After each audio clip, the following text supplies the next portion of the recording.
शहबाज शरीफ साहब फेल हो गए और नवाज शरीफ साहब ही बचे कुछ ही जो है वो अब स्टैच्यू और जितनी भी सियासी पोजीशनिंग है पीएमएलएन की बचा सकते हैं वापस आके।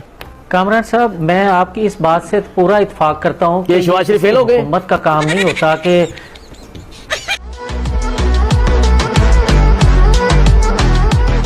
अस्सलाम वालेकुम, मेरा नाम अजमली है और आप देख रहे हैं महरू रिएक्ट टीवी। तो गाइस, आज की वीडियो के अंदर आप देखेंगे पाकिस्तानी पॉलिटिशियन यानी सियासतदानों के बारे में। ये कैसे कैसे कैमरे के आगे बोंगियां मारते हैं, कैसे कैसे अपने मुंह से अल्फाज अदा कर देते हैं, जिन्हें देखने और सुनने के बाद आप लोग हंसने पे मजबूर हो जाएंगे। ये वीडियो बहुत ही फनी होने वाली है, इस वीडियो को लास्ट तक जरूर देखें। अगर आप हमारे चैनल पे नए हैं तो गाइस हमारे चैनल को सब्सक्राइब करें, साथ एक बेल आ रही होगी उसको लाजमी दबा दें। तो गाइस चलो चलते हैं हम वीडियो की तरफ।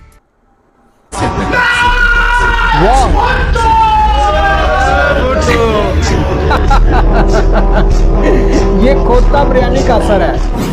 दोस्तों, पाकिस्तानी सियासत में हमारे हुक्मरान आए रोज कोई न कोई कट्टा या कट्टी जरूर खोल देते हैं। कभी बिजली के रेट बढ़ जाते हैं तो कभी तेल के। इस सारे प्रोसेस में जो अवाम का तेल निकलता है, इस पर ना तो हमारे हुक्मरानों ने कभी सोचा और न ही उनके कानों पर कभी जू रेंगी। पाकिस्तानी सियासतदानों के मुताबिक यहाँ पर हर चीज का मतलब उल्टा है। जैसे की चोर को ईमानदार कहना, भगोड़े को टीपू सुल्तान कहना, बेगैरत को गैरतमंद कहना, गंदी फिल्मों की प्रोडक्शन क्वीन को कौम की बेटी कहना और बहादुर लोगों को बुज़दिल कहना, ये सब हमारे सियासतदानों की ट्रेनिंग में शामिल है। यहाँ पर चोर चोरी करने के बाद कहता है कि जो भी कुछ किया अल्लाह के फजलो करम से किया। मतलब ये लोग चोरी भी समझकर करते हैं। यहाँ पर कुछ गैरतमंद लोग अपनी बीवी बच्चों, अपनी बहन बेटी की इज्जत के लिए पार्टी छोड़ रहे हैं। लेकिन एक टीपू सुल्तान ऐसा भी है जो बेटी को ही छोड़कर भाग गया।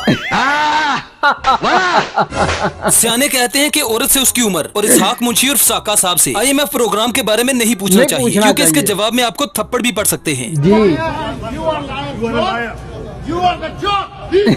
नवाज शरीफ का कहना है कि पाकिस्तान में एटम बम मैंने बनाया। इसका मतलब ये हुआ कि डॉक्टर अब्दुल कदीर साहब प्लास ही ढूंढते रहे और नवाज शरीफ ने मुंह से तारे छीलकर एटम बम चालू कर दिया। तेरा नहीं हो रिसा तेरिया।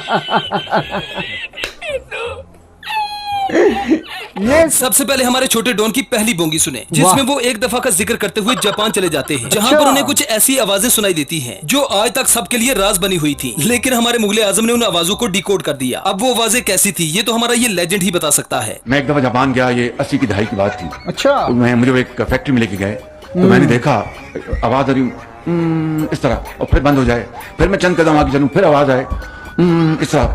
ये हमारा नमूना है। हैरान सा हुआ, मशीनें चल रही थी, काम हो रहा था। अच्छा। जब तीसरी मरतबा ये आवाज पड़ी तो मैंने अपने मेजबान को कहा, मैंने कहा कि mister director what is this. तो उसने कहा कि शहबाज शरीफ साहब ये यहाँ पर अपने मुतालबात के लिए यहाँ पर प्रोटेस्ट कर रहे हैं। अच्छा, वाह, यानी एहतजाज कर रहे हैं। अब इस अगली वीडियो में स्क्रीन पर जो बंदा आप देख रहे हैं ये है कराची का नया मेयर। इस वीडियो को देखकर सारी अवाम तहज्जुद पढ़ने लगी और दुआ में कहने लगी कि हर बार मौला हमें भी कराची का मेयर बनाए। ये पाकिस्तान है। वाह भाई वाह, ये क्या हो रहा है सड़कों के ऊपर। वेल डन, ये इस्लामिक जमहूरिया पाकिस्तान है। वाह वाह भाई वाह, हरामी है। दोस्तों, अपने टीपू सुल्तान सलाउद्दीन अयूबी के बारे में तो सुना ही होगा। वो बहादुर तो इस दुनिया से चले गए, लेकिन 2023 में जुल्म मिटाने के लिए अंधेरी रातों में सुनसान राहों पर पेश खिदमत है सलाउद्दीन अयूबी का परपोता, जिसने बहादुरी में वो कारनामे सर किए हैं जो मैं इस वीडियो में आपको बता भी नहीं सकता। इज्जत तो इसी में थी कि फौरी तौर पर खुद पेश हो जाता जाके। अच्छा, कौन रहा है? जी मुझे गिरफ्तार कर ले, लेकिन ये तो बहादुर लोग करते हैं ना, बुज़दिल। हाँ, ये खुद बहुत बड़ा बहादुर है। वाह। दोस्तों, कमरान शाहिद को जब भी नून लीग की किट उतारने का दिल करता है तो बेचारे मस्कीन जावेद लतीफ को अपने स्टूडियो में बुला लेते हैं। हर बार जावेद लतीफ की चित्रोल होती है, लेकिन ढीठपन की इंतहा का आलम ये है कि बंदा बार बार जलील होने के बाद भी लस्सी मांगने वालियों की तरह हल्की सी स्माइल दे देता है। सोचते हैं कि शहबाज शरीफ साहब फेल हो गए और नवाज शरीफ साहब ही बचे कुछ ही जो है वो अब स्टैच्यू और जितनी भी सियासी पोजीशनिंग है पीएमएलएन की बचा सकते हैं वापस आके। कामरान साहब, मैं आपकी इस बात से पूरा इत्फाक करता हूँ कि शहबाज शरीफ फेल हो गए। हुकूमत का काम नहीं होता कि नहीं मेरी बात तो सुन लें। अच्छा सॉरी बोलो, मैंने पार्टी चो पढ़ाना दे, मेरी गल तो सुन लो। मतलब यही कहते मैं खौफ के बुत को तोड़ दो मियां साहब, खौफ के बुत को तोड़ दो। नहीं, किथे किथे बुत तोड़िए, हम हर सारे बुत असली तोड़। दोस्तों, जो नमूने पाकिस्तानियों को मिले वो शायद दुनिया के किसी और मुल्क को नहीं मिले। दुनिया को शेख चिल्ली मिला और हमें मिला जावेद चौधरी। इस अगली वीडियो में शहबाज गिल ने जावेद चौधरी की साइंस उल्टी सीधी कर दी और ऐसे मीठे अंदाज में चित्रोल की कि सांप भी मर जाए और लाठी भी ना टूटे। मतलब शहबाज गिल की बेइज्जती करने का एक अलग ही लेवल है। मिला अफलातून किसी को मिला और पाकिस्तान के हिस्से में आए मैं हूं जावेद चौधरी। तो खातिन हज़रात, जो जावेद चौधरी साहब हैं उन्होंने एक नया नुस्खा दिया है, आपके सामने रखता हूं, पढ़ के बताता हूं हंसना आपने नहीं है, बस दिल थाम के बात सुननी है और आइंदा अपनी ज़िंदगी में ये प्रैक्टिस करनी है। और जाते जाते एक सवाल भी जावेद चौधरी साहब से मैं करूँगा। उन्होंने ये कहा कि औरत अपनी जूती से पहचानी जाती है, मर्द अपनी गाड़ी से पहचाना जाता है। अच्छा। अगर आपके पास गाड़ी अच्छी होगी तो लोग आपकी इज्जत करेंगे। ये अकवाले ज़री हैं जावेद चौधरी साहब के। वाह। तो खातिन हज़रात, मेरा जावेद चौधरी साहब से एक सवाल है। जावेद चौधरी साहब, औरत तो जूती से पहचानी गई और मर्द गाड़ी से पहचाना गया। मेरा सिर्फ सवाल आपसे ये है, किसी चवल को पहचानना हो तो उसकी क्या निशानी है? चवल कैसे दोस्तों, अब इस अगली वीडियो में तो इन मौलवी साहब ने हद ही पार कर दी। वाह। मौलाना फजल रहमान को लफ्जों से ऐसा सजाया जैसे पठान अपने रिक्शे को सजाते हैं। दरअसल कसूर इन मौलवी साहब का नहीं, उन हराम के हलवों का है जो मौलाना फजल रहमान खुद भी खाता है और अपने इन चमचू को भी खिलाता है। बिल्कुल ऐसे ही है। लाखों नहीं, करोड़ों नहीं, अरबों नहीं, लाखों मुसलमानों के नहीं। दिलों पे हुक्मरानी करने वाले आले हक के माथे का झूमर, कायदे हुर्रियत, सालारे हुर्रियत, हजरत मौलाना फजल रहमान साहब दामत बरकातुहुल आलिया तशरीफ लाते हैं और हम सब के कुलूब व अज़हान को मुअत्तर और मुनव्वर फरमाते हैं। हजरत कायदे जमीयत मौलाना फजल रहमान साहब। ज्यादा नहीं हो गया? बहुत ज्यादा हो गया है।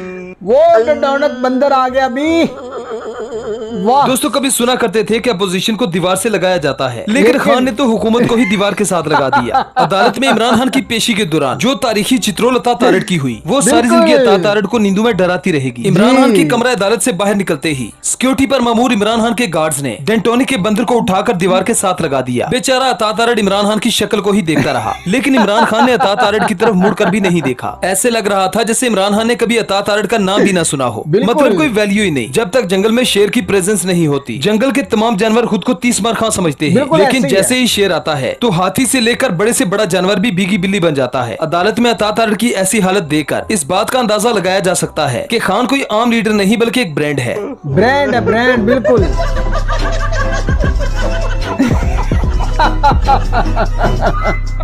डेंटोनिक के बंदर को किस कदर तकलीफ हुई, इस बात का अंदाजा तो इस प्रेस कॉन्फ्रेंस को देखकर ही लग जाएगा। हमारी तो दुआ है कि जिल्लत का ये रंडी रोना खुदा किसी दुश्मन को भी नसीब न करे। इस वीडियो को देखे जहां पर अता तारड़ इमरान खान के गार्ड्स के हाथों हुई बेइज्जती के बाद अपने दिल का बोझ हल्का कर रहा है। आज इमरान यादी साहब का सारा दौर इस बात पे था कि मैं अदालत में क्यों मौजूद हूँ। ये मैंगो लेने गया था। मेरी आज अदालत में मौजूदगी उनको गिरां गुजरी, उनको खासा ये तकलीफ पे अमल लगा कि ओपन कोर्ट क्यों है। अच्छा। इसकी हम भरपूर मजम्मत करते हैं। इंतहाई अफसोसनाक अमर है। मैं तुम्हें देख रहा तो नाज़रीन, ये थी वीडियो। इस वीडियो के अंदर आपने देखा कि हमारे पाकिस्तानी जो पॉलिटिशियन है ये मीडिया के ऊपर आके ड्रामे लगाते हैं ताकि पाकिस्तानी अवाम के जख्मों के ऊपर नमक छिड़का जाए। आप लोगों को ये पता होना चाहिए कि पाकिस्तान के क्या हालात हैं। ये लोग अभी खुश हो रहे हैं कि हमने पाकिस्तान को डिफॉल्ट होने से बचा लिया। आप लोगों ने नहीं बचाया, ये इमरान खान ने बचाया। अगर वो साइन ना करता तो पाकिस्तान को IMF ने भीख नहीं देनी थी। ये हम लोगों को भीख मिली है। पता नहीं इन लोगों को कैसे समझ आएगी, इन लोगों के जहनों के अंदर पता नहीं क्या। मेरे पाकिस्तानियों, हो सकता है इन लोगों के पास दिमाग ही ना हो, ये इतना इसीलिए तो खुश हो रहे हैं। ये हम लोगों को IMF ने भीख दी है क्योंकि हम लोग 1947 से लेके अभी तक भीख के ऊपर ही जी रहे हैं। हम लोग हर साल कर्जा लेते हैं। मेरे पाकिस्तानियों, मुझे एक बात अभी तक समझ नहीं आई कि कर्जा देने के लिए वापस हमें और कर्जा लेना पड़ता है। हैरानगी वाली बात है मेरे पाकिस्तानियों। गरीब बंदे के मुंह के अंदर इन लोगों ने निवाला तक नहीं छोड़ा, उसको भी छीन लिया। मेरे पाकिस्तानियों, आप लोगों को ये पता होना चाहिए कि मौजूदा हुकूमत जो है ना, ये पागल हो चुकी है। कैसे कैसे बिल कौमी असेंबली से और सेनेटर से मंजूर करवा रहे हैं। हैरानगी वाली बात है कि नहीं। आप लोगों को ये पता होना चाहिए कि पाकिस्तान की हिस्ट्री के अंदर 1 घंटे के अंदर 29 बिल यार मंजूर हुए हैं। इतना इन लोगों को खौफ है इमरान खान का। लेकिन अगर इमरान खान आ गया ना तो ये बिल 1 घंटे की मार है, ये सब खत्म हो जाएंगे क्योंकि इन लोगों को पता है कि हम लोगों ने अपने गले के अंदर फंदा डाल लिया है। और नवाज शरीफ आप लोगों के सामने क्या मिसाल दे रहा है कि जो बहादुर होता है ना वो खुद गिरफ्तारी दे देता है। अगर वो बहादुर ना होता वो भी आपकी तरह बेगोड़ा बन के लंदन या किसी और मुल्क के अंदर जाके बैठ जाता। वो बंदा निडर है, ना वो डरने वाला ना वो झुकने वाला है। इसीलिए तो वो अदालतों के अंदर जाके अदालतों का सामना कर रहा है। उस बंदे के साथ कितना जुल्म हो गया, कितने उस बंदे के ऊपर पर्ची हो गया, लेकिन वो बंदा मुल्क को नहीं छोड़ के गया। यार ऐसा लीडर होता है, इनकी तरह नहीं है कि बहाना बना के बाहर भाग गया और 4-5 साल हो गए हैं वापस नहीं आने का नाम ले रहा, और ऊपर से क्या मिसाल दे रहा है, वो बहादुर नहीं है। इसीलिए तो मेरे पाकिस्तानियों, लीडर और गीदड़ के अंदर फर्क होता है। लीडर हमेशा अवाम की खातिर अवाम के आगे होता है, और गीदड़ जो होता है मौका देखते ही भाग जाता है। मेरे पाकिस्तानियों, आप लोगों को ये चाहिए कि अल्लाह ताला की जात के आगे ये दुआ करते रहें कि अल्लाह ताला हमारे पाकिस्तान के हालात ठीक कर दे, क्योंकि इन लोगों के ऊपर हमें कोई उम्मीद नहीं रहेगी। तो नाज़रीन, आपको वीडियो कैसी लगी हमें कमेंट बॉक्स में लाजमी बताएं। अगर वीडियो अच्छी लगी इस वीडियो को लाइक करें। अगर आप हमारे चैनल पे पहली मर्तबा आए तो गाइस हमारे चैनल को सब्सक्राइब करें, साथ एक बेल आ रही होगी उसको लाजमी दबा दें। गाइस अब हमें इजाजत दीजिए, आने वाली वीडियो तक अपनी सेहत का ख्याल रखें, तब तक खुदा हाफिज।